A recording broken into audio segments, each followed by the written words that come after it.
श्रीमती प्रियंका गांधी वाड़ा।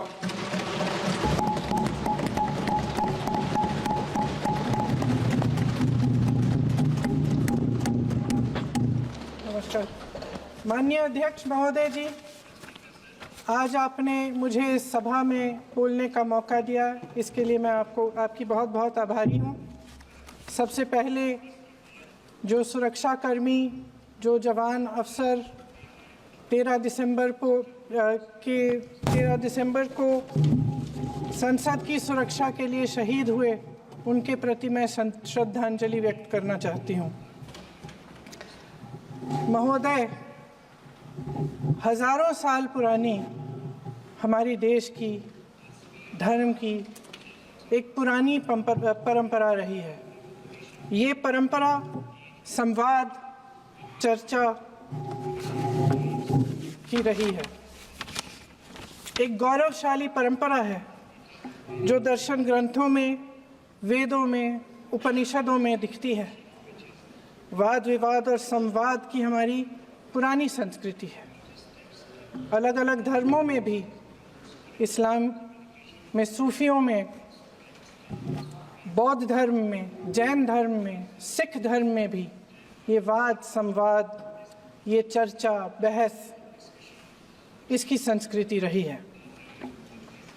इसी परंपरा से उभरा हमारा स्वतंत्रता संग्राम। हमारा स्वतंत्रता संग्राम विश्व में एक अनोखा संग्राम था, एक अनोखी लड़ाई थी जो अहिंसा और सत्य पर आधारित थी। ये वाद संवाद की जो परंपरा है, इसको इस संग्राम ने आगे कैसे बढ़ाया? क्योंकि ये जो संग्राम था, ये जो लड़ाई थी हमारी आज़ादी के लिए, एक बेहद लोकतांत्रिक लड़ाई थी। इसमें देश के किसान, देश के जवान, देश के मजदूर, देश के अधिवक्ता, देश के बुद्धिजीवी, चाहे किसी भी जाति के हो, चाहे किसी भी धर्म के हों, चाहे किसी भी भाषा को बोलते हों, सब इस स्वतंत्रता संग्राम में शामिल हुए। सब ने हमारे देश की आज़ादी की लड़ाई लड़ी।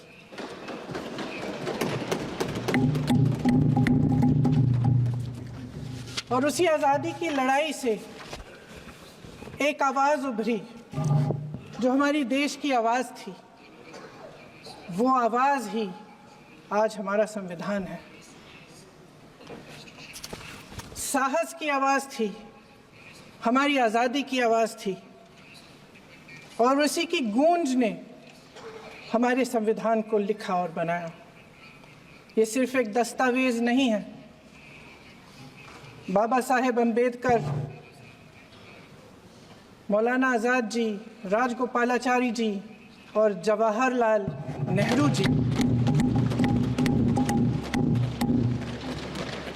और उस समय के तमाम नेता, जैसे आपने कहा, इस संविधान को बनाने की जो कार्य में सालों के लिए जुटे रहे। हमारा संविधान इंसाफ, उम्मीद, अभिव्यक्ति और आकांक्षा की वो ज्योत है जो हर हिंदुस्तानी के दिल में जलती है।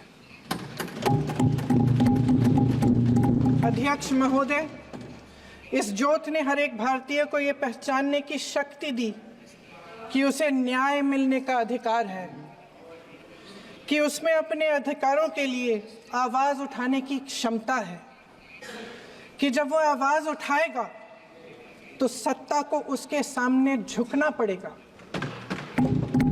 इस संविधान ने हर एक देशवासी को ये अधिकार दिया कि वो सरकार बना भी सकता है और सरकार बदल भी सकता है। ये ज्योत जो हर हिंदुस्तानी के दिल में जलती है, उसने हर हिंदुस्तानी को ये विश्वास दिया कि देश की संपत्ति में, देश की दौलत में, संसाधनों में उसका भी हिस्सा है, कि उसे एक सुरक्षित भविष्य की उम्मीद का अधिकार है, कि देश बनाने में भी उसकी भागीदारी है।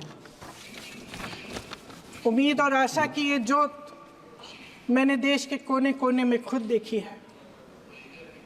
उन्नाव में मैं एक रेप पीड़िता के घर गई, उसे जलाकर मार डाला था। वो शायद 20-21 साल की होगी। हम सब के बच्चे हैं। हम सोच सकते हैं कि अगर हमारी बेटी के साथ बार बार बलात्कार हुआ और फिर जब वो अपनी लड़ाई लड़ने के लिए गई तो उसको जलाकर मार डाला गया होता तो हम पर क्या बीतती। मैं उस बच्ची के पिता से मिली। उसके खेत जलाए गए थे, उसके भाइयों को पीटा गया था, उसके पिता को बाहर से घर के बाहर घसीट कर मारा गया था। उस पिता ने मुझे बताया कि बेटी, मुझे न्याय चाहिए।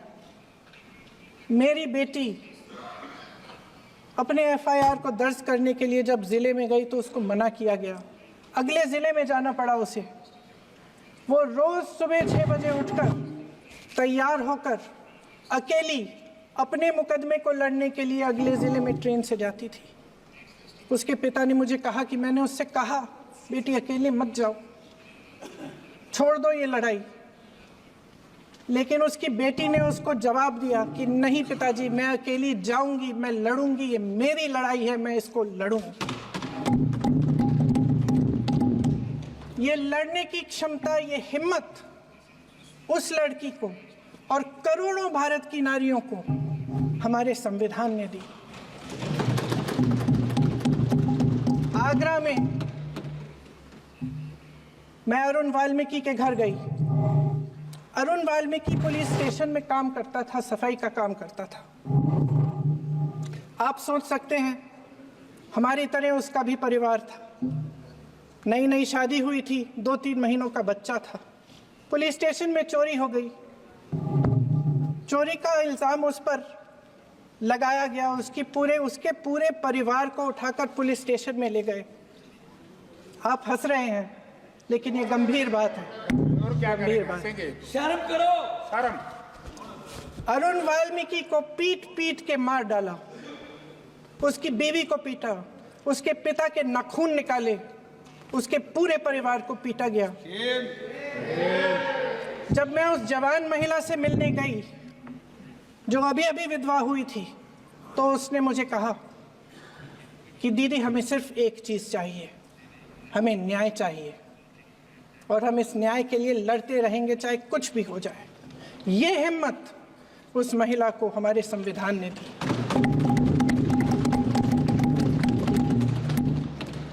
संभल के कुछ लोग आए थे हमसे मिलने जो मृतकों के परिवार के सदस्य थे। उसमें 2 बच्चे थे, अदनान और उजैर। आप सुनिए। उसमें 2 बच्चे थे, अदनान और उजैर। एक बच्चा मेरे बच्चे की उम्र का है, दूसरा उससे छोटा 17 साल का है। दर्जी के बेटे थे। दर्जी का एक ही सपना था कि वो अपने बेटों को पढ़ाएगा, लिखाएगा। एक बेटा डॉक्टर बनेगा, एक बेटा भी सफल होगा दूसरा बेटा भी अपने जीवन में सफल होगा। उनके पिताजी हर रोज उनको स्कूल छोड़ते थे। उस दिन भी स्कूल छोड़ने के बाद अपनी दुकान में चले गए। उन्हें पता नहीं था कि विवाद हो रहा है। उन्होंने भीड़ देखी, घर आने की कोशिश की तो पुलिस ने गोली से मार डाला। वो 17 साल का बच्चा अदनान मुझसे कहता है, वो 17 साल का बच्चा अदनान मुझसे कहता है कि मैं बड़ा होकर डॉक्टर बन के दिखाऊंगा, मैं अपने पिता का सपना साकार करूंगा।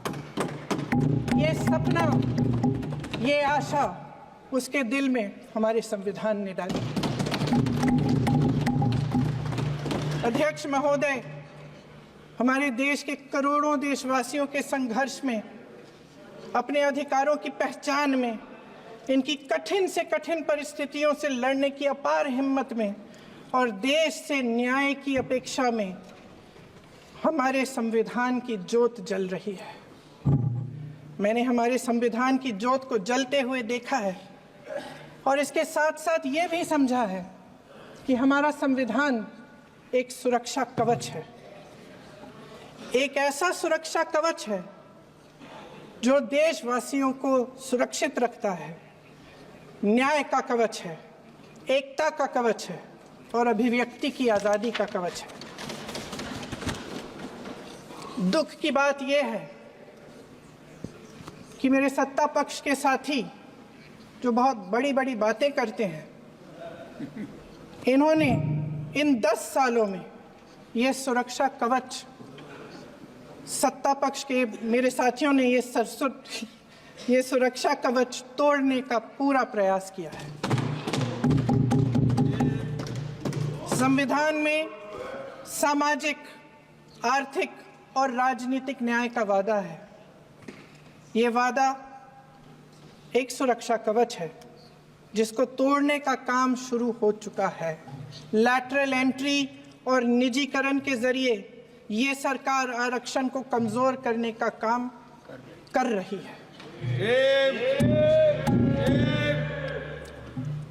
अगर लोकसभा में ये नतीजे नहीं आए होते तो ये संविधान बदलने का काम भी शुरू कर लेते। सच्चाई ये है अध्यक्ष महोदय कि आज संविधान बार बार इसलिए कह रहे हैं क्योंकि इस चुनाव में इनको पता चल गया कि इस देश की जनता ही इस संविधान को सुरक्षित रखेगी,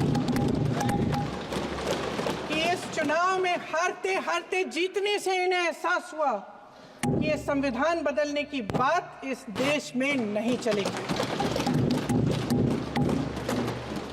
आज जनता की मांग है कि जाति जनगणना हो।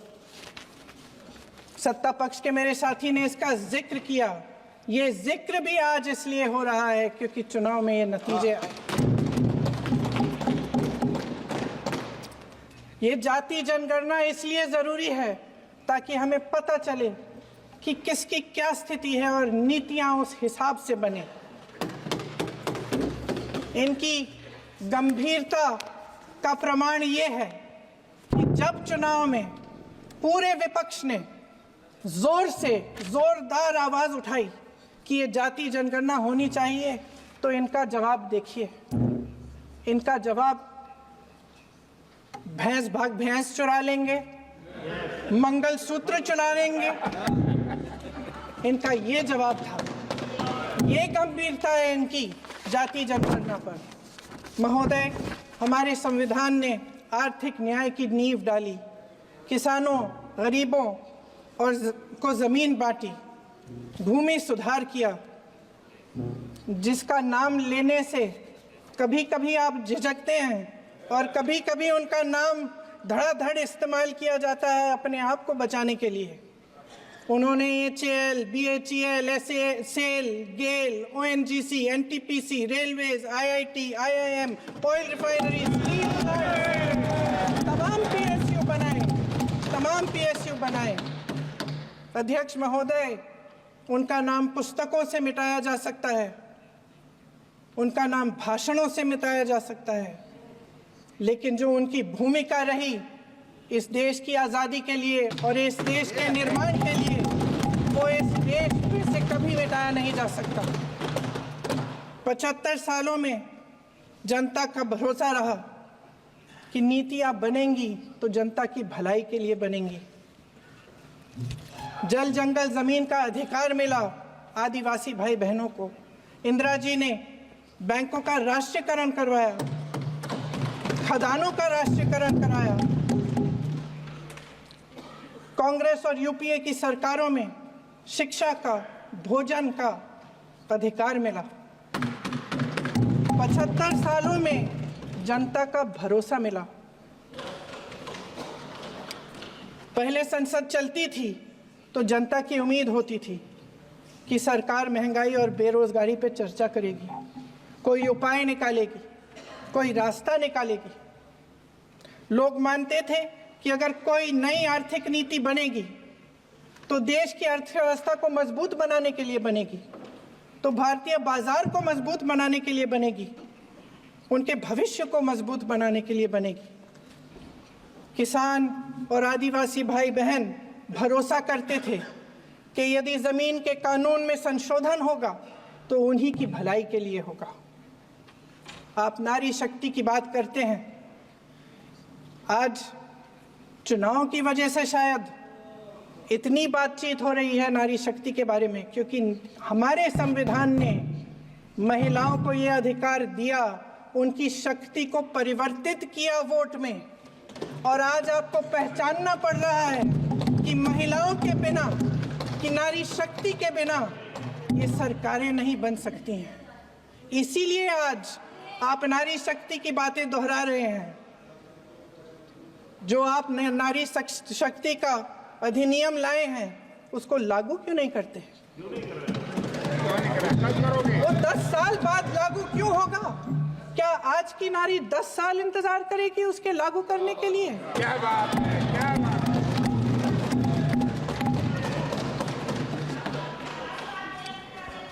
आज संसद में बैठे हुए सत्ता पक्ष के मेरे साथी ज्यादा से ज्यादा अतीत की बातें करते हैं। 1900 किस में क्या हुआ, कब हुआ, नेहरू जी ने क्या किया। अरे वर्तमान की बात करिए, देश को बताइए आप क्या कर रहे हैं, आपकी जिम्मेदारी क्या है? कि सारी जिम्मेदारी जवाहरलाल नेहरू की है। अध्यक्ष महोदय जी, ये सरकार आर्थिक न्याय का सुरक्षा कवच तोड़ रही है।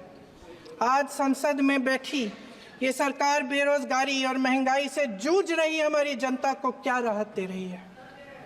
कृषि के कानून भी बड़े बड़े उद्योगपतियों के लिए बन रहे हैं। सही एमएसपी को छोड़िए, डीएपी तक नहीं मिल रहा है।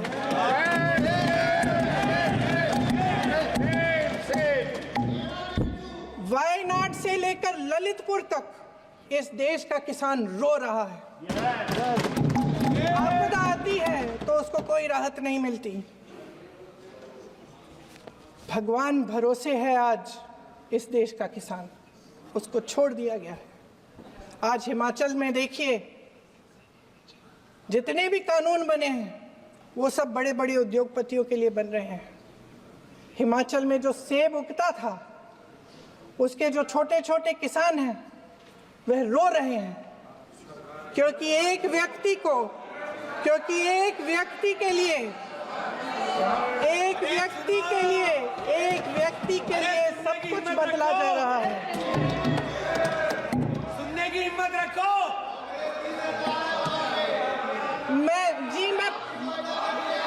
अध्यक्ष महोदय जी, अध्यक्ष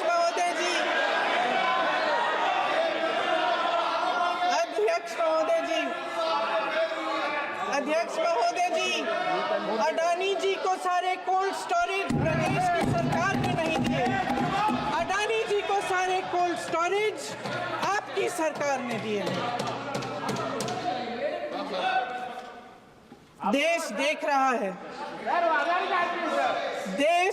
रहा है कि एक व्यक्ति को बचाने के लिए 142 करोड़ देश की जनता को नकारा जा रहा है।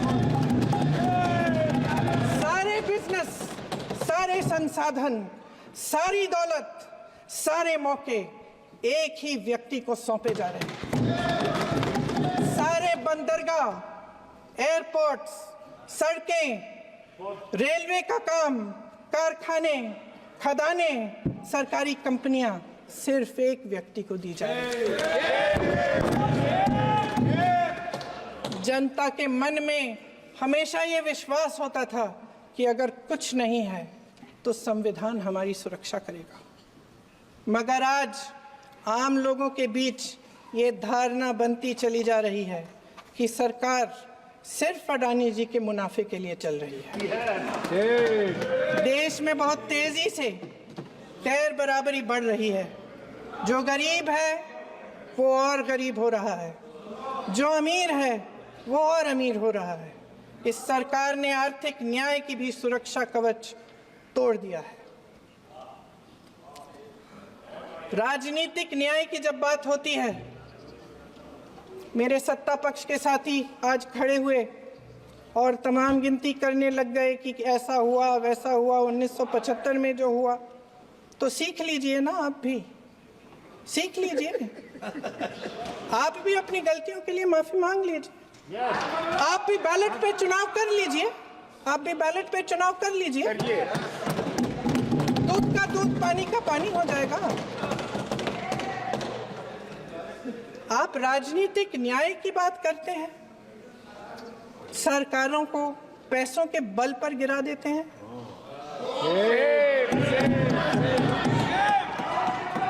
मेरा आग्रह है कि अपन संविधान में सकारात्मक बोले।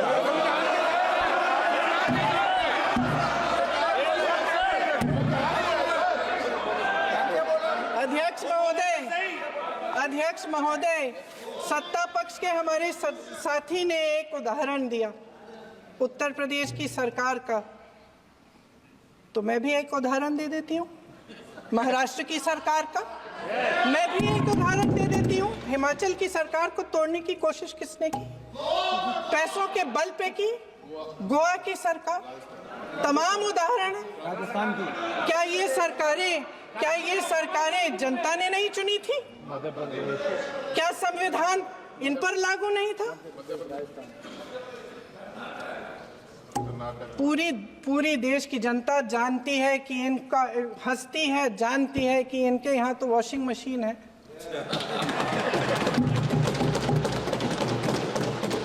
तो यहाँ से वहां जाता है, वो धुल जाता है।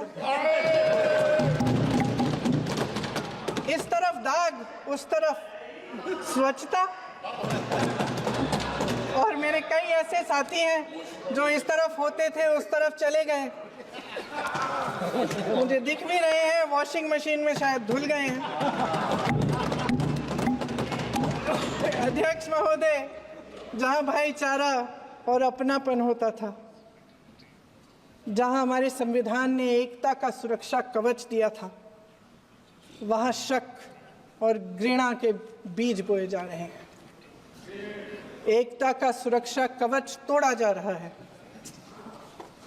प्रधानमंत्री जी यहाँ सदन में संविधान की किताब को यूं माथे से लगाते हैं, लेकिन संभल में, हाथरस में, मणिपुर में जब न्याय की गुहार आती है, उठती है, तो उनके माथे पे शिकन तक नहीं आता।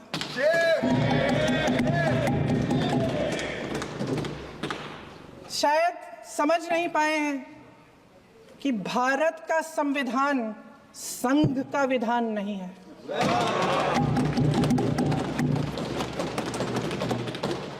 भारत के संविधान ने हमें एकता दी, हमें आपसी प्रेम दिया।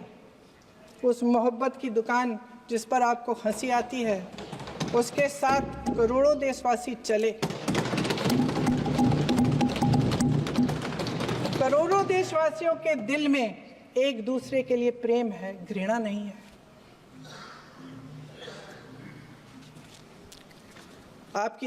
इनकी जो विभाजनकारी नीतियां हैं, उसका नतीजा हम रोज देखते हैं। राजनीतिक फायदे के लिए संविधान को छोड़िए, देश की एकता को भी ये रख नहीं सकते, इसकी सुरक्षा नहीं कर सकते। हमने संभल में देखा, मणिपुर में देखा। दरअसल इनका कहना है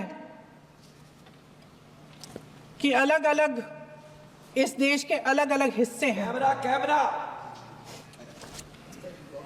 लेकिन हमारा संविधान कहता है कि ये देश एक है और ये देश एक रहेगा। जहां खुला विवाद होता था, अभिव्यक्ति का सुरक्षा कवच होता था, इन्होंने भय का माहौल पैदा किया है। सत्ता पक्ष के मेरे साथी अक्सर 75 सालों की बात करते हैं, लेकिन इन 75 सालों में ये उम्मीद, आशा, ये अभिव्यक्ति की ज्योति कभी थमी नहीं, कभी बुझी नहीं। इस देश की जनता ने खुलकर आलोचना की, निडर होकर धरने किए, प्रदर्शन किए। जब जब जनता नाराज हुई, तब तब सत्ता को ललकारा, उसे चेतावनी दी, बड़े से बड़े नेताओं को कटघरे में खड़ा किया, उनसे जवाब मांगा, न्याय मांगा, इस देश के छोटे छोटे से नुक्कड़ की दुकानों में, चाय की दुकानों में, इस देश के घरों में, गलियों में, मोहल्लों में, अखबारों में, प्रकाशन घरों में, न्यायपालिकाओं में चर्चा कभी बंद नहीं हुई। लेकिन आज ये माहौल नहीं है। आज जनता को सच बोलने से डराया जाता है, धमकाया जाता है। पत्रकार हो या विपक्ष का नेता हो या किसी यूनिवर्सिटी का प्रोफेसर हो, छात्र संघ हो या कर्मचारियों का संगठन हो, सबका मुंह बंद कराया जाता है। किसी पे ईडी, किसी पे सीबीआई, किसी पे इनकम टैक्स, फर्जी मुकदमे लगवाए जाते हैं, जेल में डाल दिया जाता है, विपक्षी नेताओं को जेल में डाल दिया जाता है, उनको सताया जाता है। किसी को नहीं छोड़ा इस सरकार ने। देशद्रोही कह के उत्तर प्रदेश में मुझे याद है कुछ अध्यापिकाएं प्रदर्शन कर रही थी, उन पर मुकदमा डाल दिया देशद्रोही का, उन्हें देशद्रोही कह दिया। इन्होंने देश का पूरा माहौल भय से भर दिया है। इनकी मीडिया की मशीन झूठ फैलाती है, तरह तरह के आरोप लगाती है और शायद वह भी भय में ही है। महोदय, मैं इस सदन को याद दिलाना चाहती हूँ कि ऐसा डर का माहौल देश में अंग्रेजों के राज में था। जब इस तरफ बैठे हुए गांधी की विचारधारा वाले लोग आज़ादी की लड़ाई लड़ रहे थे और उस तरफ वाली विचारधारा वाले लोग भय में रहकर अंग्रेजों के साथ साठ-गांठ कर रहे थे। लेकिन अध्यक्ष महोदय, भय का भी अपना स्वभाव होता है। भय फैलाने वाले हमेशा भय का खुद शिकार बन जाते हैं। ये प्रकृति का नियम है। आज इनकी भी यही हालत हो गई है। भय फैलाने के इतने आदी हो गए हैं कि खुद भय में रहने वाले हैं, चर्चा से डरते हैं, आलोचना से घबराते हैं। कई दिनों से हम मांग रहे हैं कि चर्चा करिए, लेकिन चर्चा करने की हिम्मत ही नहीं है।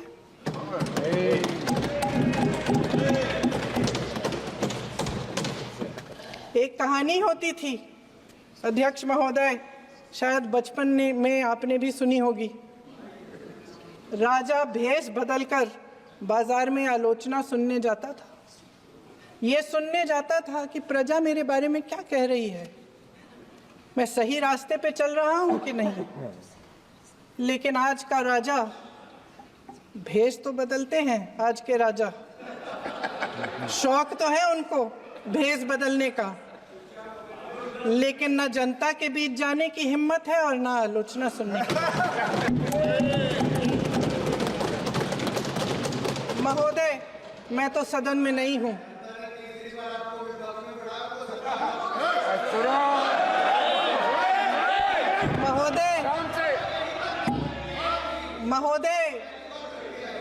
महोदय, जनता में बहुत विवेक है, ये सही है।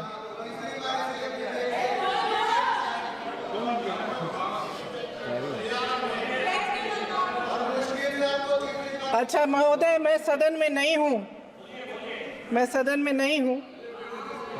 कुछ हाँ ठीक है, मैं सदन में नहीं हूँ, मात्र 15 दिनों से आ रही हूँ।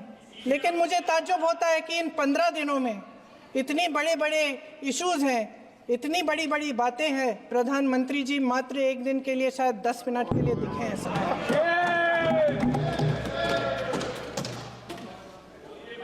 बात यह है अध्यक्ष महोदय जी कि ये देश भय से नहीं, साहस और संघर्ष से बना है। इसको बनाने वाले देश के किसान, जवान, देश के करोड़ों मजदूर और गरीब जनता है। संविधान इनको साहस देता है। मेहनती मिडिल क्लास है और इस देश के जो करोड़ों देशवासी हैं, जो रोजाना भयंकर परिस्थितियों का सामना करते हैं, उनको साहस देता है। वायनाड में जो आपदा आई, उसमें एक छोटा लड़का था 17 साल का। 6 घंटों के लिए उसने अपनी माँ को बचाने की कोशिश की। 6 घंटों के लिए आप सोच सकते हैं कि अगर नदी की धारा बह रही है, नाराज है, आप अपनी माँ को पकड़े हो, 6 घंटों के लिए पकड़े रखते हो कि मेरी माँ बच जाएगी, और अंत में वो माँ भी बह जाती है। उस लड़के का साहस,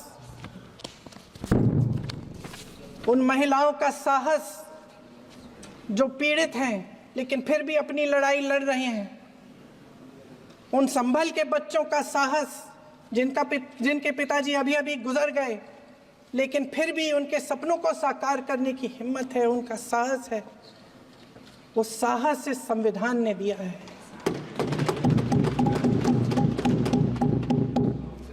वो आत्मविश्वास इस संविधान ने दिया है। ये देश भय से नहीं चल सकता, ये देश साहस से ही चलेगा। भय की भी सीमा होती है, और जब वो सीमा पार हो जाती है, जब किसी को इतना दबाया जाता है कि उसको लगने लगता है कि अब मेरे पास खोने के लिए कुछ नहीं है, तब उसमें एक ऐसी शक्ति पैदा होती है जिसके सामने कोई कायर खड़ा नहीं हो सकता। ये देश कायरों के हाथों में ज्यादा देर तक कभी नहीं रहा है। ये देश उठेगा, ये देश लड़ेगा, सत्य मांगेगा, सत्यमेव जयते। जय हिंद। अगले मैडम